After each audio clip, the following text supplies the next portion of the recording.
e assento aqui na mesa junto conosco. Com a palavra, o senhor Cláudio Damasceno, por 15 minutos. Tem a palavra, Vossa Senhoria. Muito obrigado pela presença. Boa tarde a todos.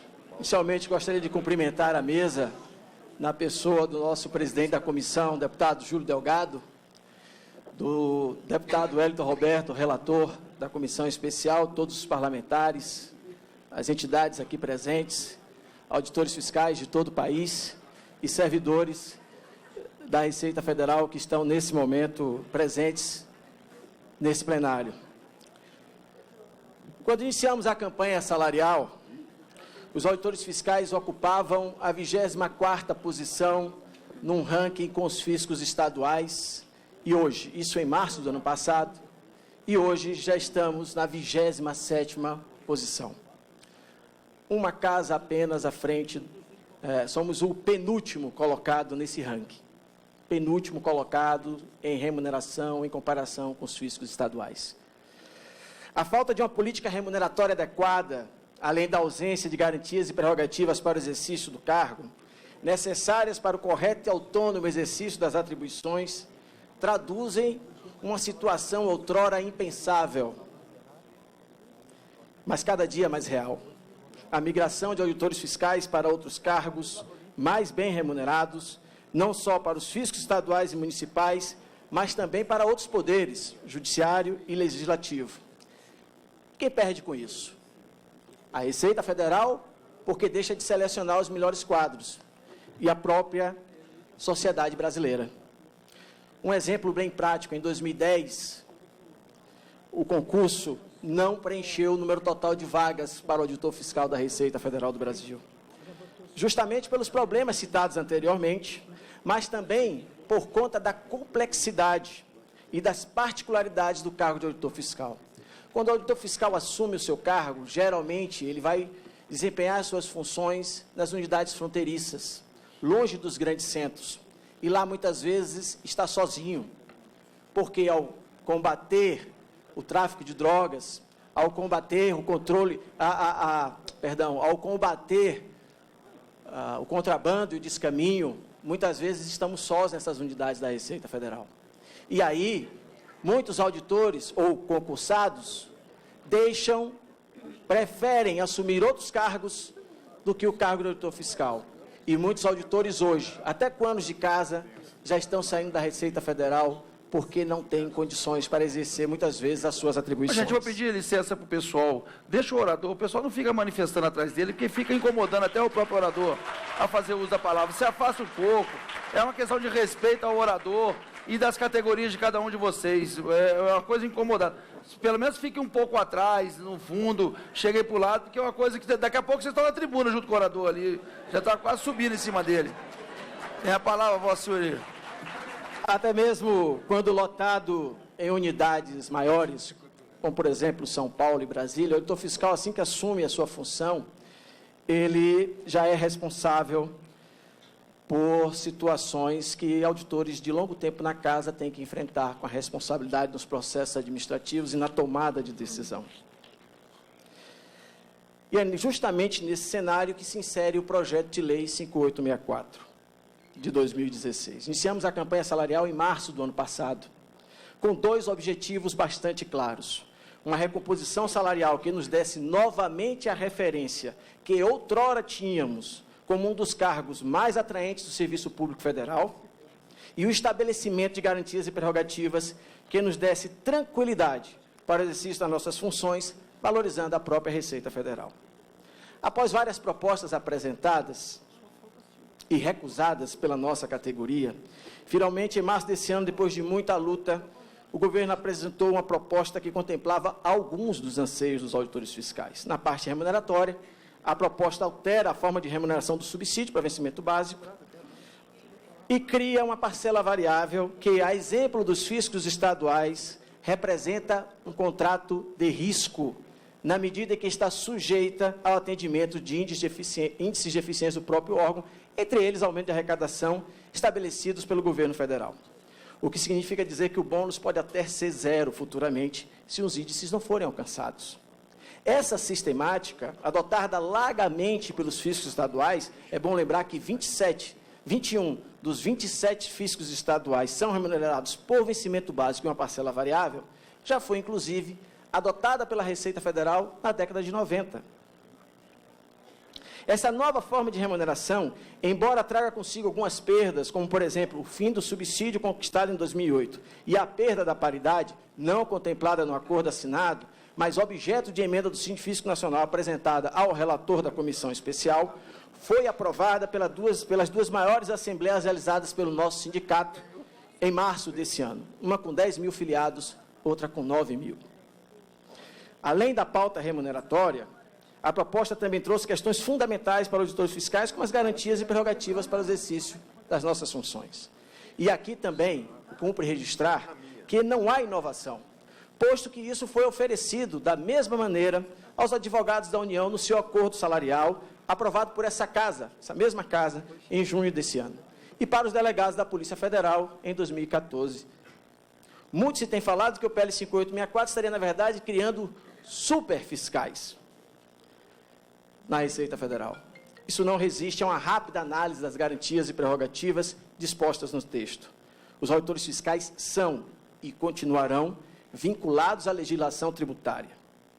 O que o PL traz é a liberdade de convencimento, para que os auditores possam formar sua convicção diante das leis e dos atos normativos, sem sofrer pressões internas por esse ou aquele entendimento, de acordo com a vontade de seus superiores, no exame de determinada matéria. Isso é fundamental para o exercício da nossa função de forma transparente e autônoma, em benefício da própria sociedade brasileira. E se observarmos com atenção todas as prerrogativas e garantias presentes no PL 5864, têm esse mesmo objetivo. Não vou falar sobre todas elas, até porque o tempo não me permite. Depois de assinado o acordo, os auditores retomaram as suas atividades normalmente, aguardando que o governo cumprisse com a sua parte e enviasse o projeto de lei para cá, para essa casa. Até porque o acordo previu reajuste de 5,5% a partir de agosto desse ano, mesmo percentual que foi oferecido para as demais carreiras. E depois de 3 meses de espera, não restou outra alternativa que não retomarmos a mobilização em julho, já que o atual governo não tinha ainda, mesmo depois de diversas análises, enviado o projeto de lei. Finalmente, no final de julho, o texto chega nessa casa. Através de projeto de lei sem urgência e com algumas modificações em relação aos termos de acordos assinados por nós e pelo governo, como a ausência de 2 prerrogativas fundamentais e da regulamentação da precedência constitucional. Já estamos amargando um prejuízo financeiro desde agosto referente aos 5,5%. Então, chegamos a essa audiência pública, a qual estava marcada para o mês de setembro, e que, na oportunidade, nos foi dito que teríamos acesso a um relatório prévio para que as entidades pudessem já fazer o seu juízo de valor em relação a esse relatório. O relator já deu os seus motivos, mas a verdade é que hoje nós estamos falando no escuro. Estamos tendo apenas notícias sobre prováveis alterações, e é nesse ponto que eu gostaria de chegar. Porque, para nossa surpresa, sem esse relatório, temos notícia de que o projeto de lei será desfigurado para atender a diversos interesses, sejam de outros cargos, sejam de outros setores. Embora ciente de que essa casa e os parlamentares têm a prerrogativa de fazer ajustes aos projetos de lei e às medidas provisórias, a verdade é que em alguns temas, e mais especificamente, os temas organização de carreiras e reajustes salariais, são de iniciativa do Poder Executivo. Mas, aqui eu abro um parêntese, porque nós temos visto o discurso da vitimização. E esse discurso não pode colar nessa casa. Em relação aos colegas e às entidades representativas dos demais cargos da Receita Federal, demais cargos administrativos, é preciso lembrar um fato que está passando em branco aqui. A questão de que esses colegas assinaram um termo de acordo com o governo federal e, portanto, já estão recebendo os seus contra-cheques o resultado desse acordo salarial. Mais do que isso, é preciso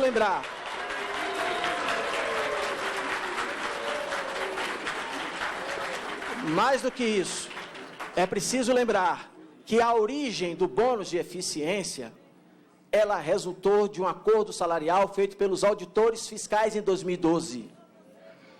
aos auditores fiscais é que o governo concedeu, naquele momento, a possibilidade de um bônus de eficiência. Somente aos auditores fiscais.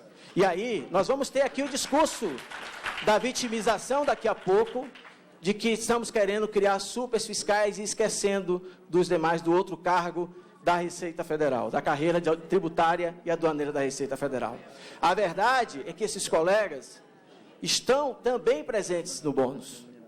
Foram incluídos no bônus de eficiência, e essa já é um motivo de valorização, já é um motivo, porque se observarmos as fontes das quais serão originados os recursos para o bônus de eficiência, notaremos que são duas fontes referentes à atuação direta do auditor fiscal da Receita Federal do Brasil. Nada contra a valorização de quem quer que seja. Nada contra a que as categorias busquem aquilo que consideram legítimo, mas que isso não seja feito através da usurpação de algo que veio direto dos auditores fiscais.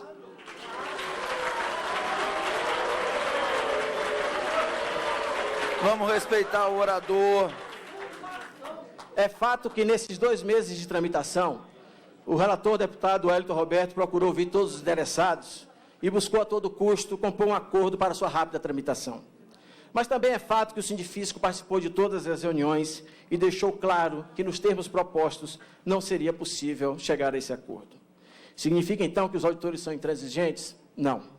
Os auditores não são contra a valorização de quem quer que seja, e repiso, mas entendem que alterar um projeto de lei resultante de um acordo assinado com o governo, depois de um longo período de negociação, representa, na verdade, um descumprimento e um desrespeito à nossa categoria. Acordo vale para ambas as partes, e todo acordo deve ser cumprido. Não gostaria, evidentemente, mas vou ter que falar sobre esse assunto, porque eu serei sucedido por outra entidade que irá abordar alguns temas e eu não posso me calar em relação a alguns pontos. A Receita Federal hoje tem um conflito interno muito forte, a exemplo do que ocorre também em outros órgãos da administração federal. O conflito entre os cargos é explícito, fruto de muitos anos de omissão de vários governos e da própria administração da Receita Federal em relação à política de pessoal. Na falta de uma ação firme e de uma delimitação clara do papel e da importância de cada cargo, ao longo dos anos, foi-se criando uma rivalidade interna, sem qualquer razoabilidade. Depois de vários anos, finalmente o governo decidiu, com o PL 5864, encaminhar uma solução, ainda que não definitiva, a exemplo do que foi feito em 2014 na Polícia Federal, com a edição da MP 657, transformada na Lei 13.047 de 2014. Lá, com a edição da lei, não há mais dúvidas quanto ao papel de cada cargo, com o reconhecimento da autoridade do órgão, no caso, o delegado da Polícia Federal, e algumas de suas atribuições. O PL 5864, senhores parlamentares, estabelece a mesma coisa na Receita Federal, reconhecendo de forma clara a autoridade do órgão, nesse caso, o auditor fiscal da Receita Federal, e estabelecendo o papel dos demais setores administrativos, em conformidade com o já exposto na Constituição e em diversos diplomas legais e infralegais. Aliás, sobre a questão da autoridade do órgão, importante mencionar que nos autos da ADIM 4616, a própria entidade representativa reconhece em sua defesa que o cargo de analista tributário permanece com a natureza de auxiliar do cargo de auditor fiscal, conforme aqui já demonstrado pelo colega Kleber Cabral, presidente da Unafisco Associação. A prosperar o entendimento, que nós tomamos conhecimento na semana passada, de que, muito provavelmente, teremos a desfiguração do Conselho de Autoridade, atribuindo a 2 cargos, a Receita Federal será o único cargo no Executivo, a Receita Federal será a única instituição no Executivo Federal que terá 2 autoridades, sendo que uma delas será uma autoridade de apoio, de natureza acessória e preparatória. Isso não existe em nenhum lugar do mundo.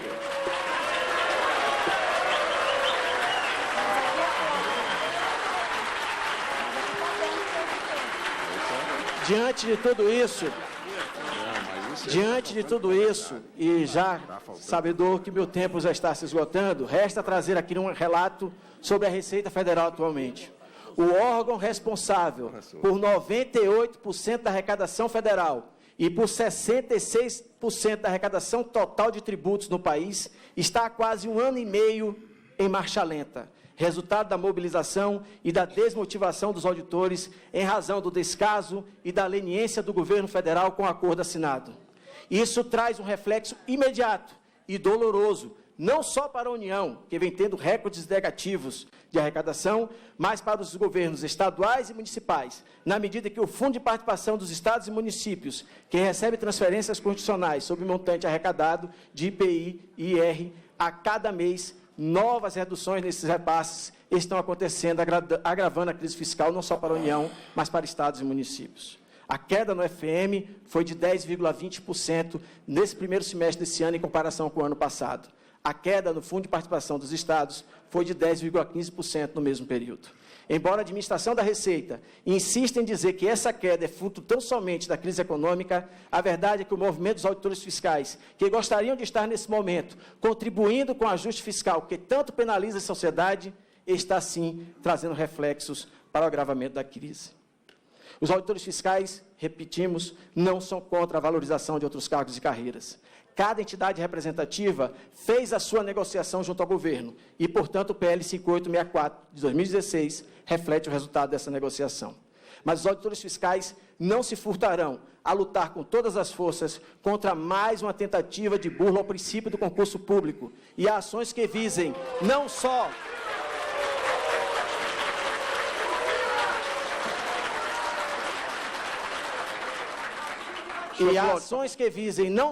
uma ascensão funcional disfarçada, mas um ataque direto às suas atribuições. Por isso, mais uma vez, e encerrando, solicitamos aos senhores parlamentares que atentem para a gravidade do que está ocorrendo na Receita Federal atualmente. Contamos com o apoio dos senhores para que o PL 5864 de 2016 seja mantido conforme acordo assinado em março desse ano e que possamos rapidamente resolver essa questão no Congresso Nacional, a fim de que a Receita Federal volte à normalidade e possa atuar decisivamente no ajuste fiscal. Obrigado a todos e até a próxima. Senhor presidente. Muito obrigado, senhor Cláudio. Senhor presidente. Não vão manifestar, deixa que é isso. Senhor presidente. Muito obrigado, senhor Cláudio.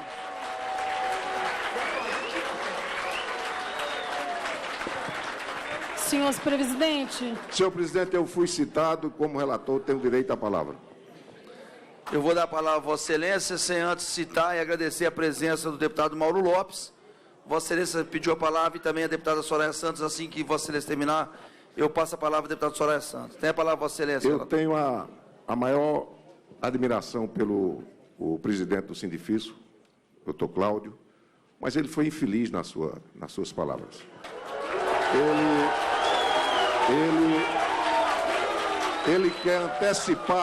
Ele quer antecipar o conteúdo do meu relatório. Vossa Senhoria não vai lograr êxito com isso. Pode ter certeza. Nós só podemos fazer aquilo que está dentro das nossas possibilidades. E como disse por diversas vezes, que vou ser justo com o relatório, logicamente com a participação dos meus pares, eu irei fazer isso. Agora, no termo de acordo que Vossa Excelência falou, que tem que ser cumprido junto ao governo, quer dizer, que o governo fez com vocês, várias categorias disseram que não foram chamados, não foram convidados. Então, Vossa Excelência, me perdoe, a franqueza faltou com a verdade. E dessa forma, pode ter certeza que eu continuarei sendo justo. Era isso, senhor presidente. Não vamos.